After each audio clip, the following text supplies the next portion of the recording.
Olá, tudo certinho com você?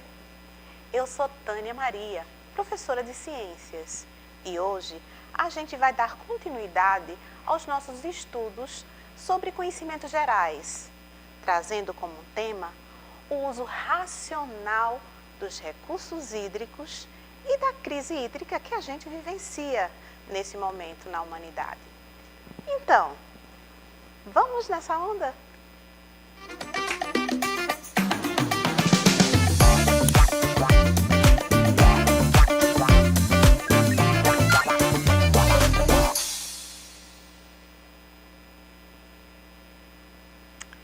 E aí, gente?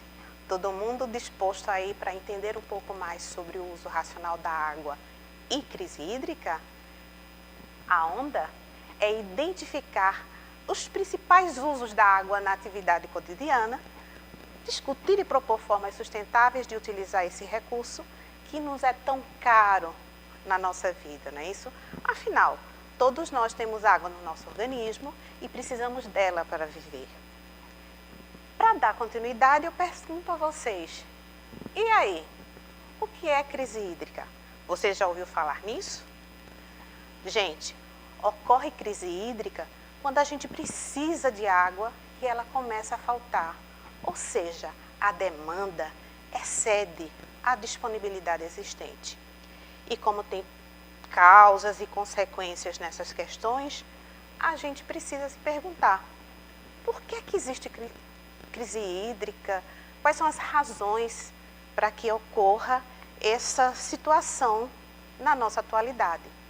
Ora, algumas razões podem ser listadas e entre elas a gente pode trazer as questões climáticas, como por exemplo a seca, né? A seca promove crise hídrica, mas também os fatores humanos, porque se a gente pensar direitinho, poluição, desperdício e má gestão na água pode também proporcionar uma crise hídrica sem precedentes.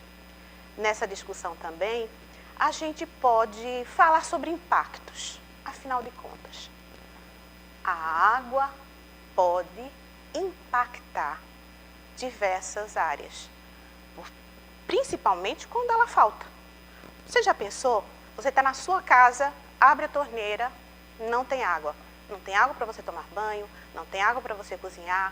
Ou seja, o abastecimento doméstico está sendo afetado. Assim como as indústrias que precisam de água nos seus processos de produção. A gente também pode pensar, como é que fica a questão da irrigação, né, gente? Na agricultura. Como é que se produz energia? Afinal de contas, praticamente 60% da energia que a gente tem vem a partir da água. Então, como é que a gente fica se a gente passa a vivenciar uma crise hídrica? Então, prestem atenção que essas questões impactam diretamente a economia e a saúde pública. Dando procedimento, eu trago para vocês uma curiosidade. Você sabia que 97% da água é salgada? Que somente 2% está congelada e somente 1% serve para a gente usar. Perceberam? Água doce é uma raridade. Então é preciso a gente prestar atenção também ao uso que a gente faz dessa água. Vamos analisar alguns exemplos para a gente perceber se a gente está colaborando para a crise hídrica ou não? Vamos lá? Por exemplo, né?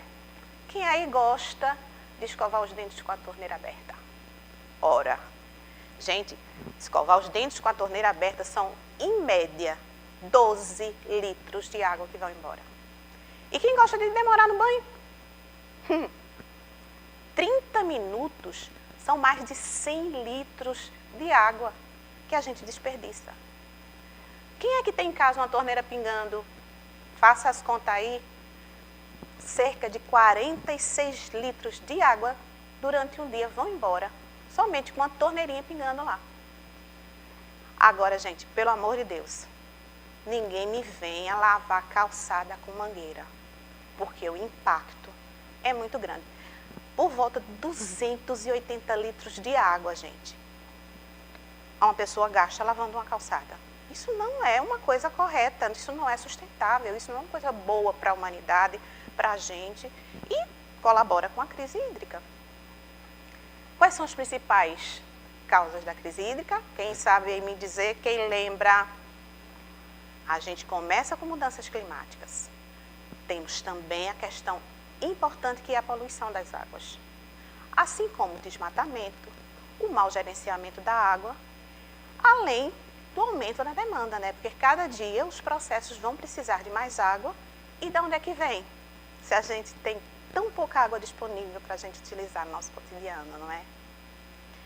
Vamos falar agora de soluções. A gente precisa ter em mente que o uso da água precisa ser mais eficaz, ser mais racional. Então, cada pessoa tem que fazer a sua parte. Como é que você, de certa forma, quer colaborar para que a gente supere uma crise hídrica se você não faz sua parte? Vamos fazer, cada um tem que fazer a sua parte.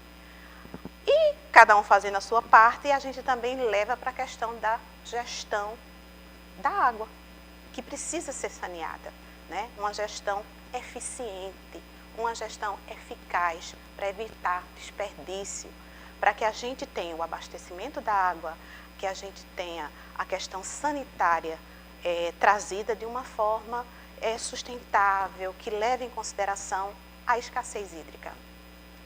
Dando prosseguimento, precisamos falar de políticas públicas, que têm que ser específicas para a área hídrica do nosso país, na nossa cidade, no nosso estado, na nossa comunidade. E dentro desse contexto, a gente precisa discutir ações que façam uso sustentável da água, ações que tragam o controle da poluição, que protejam os nossos recursos hídricos. E por falar nisso, gente, nós sabemos que a nossa matriz energética, né, a energia elétrica que chega nas nossas casas, essa energia, ela é gerada a partir, na sua grande maioria, né, cerca de 60%, a partir da água, por causa das hidrelétricas. Então, é preciso também pensar, né, que outras fontes de energia renováveis, não poluentes, a gente pode explorar nessa discussão. Precisa a gente entender que pode-se investir cada vez mais, por exemplo, na utilização da energia solar.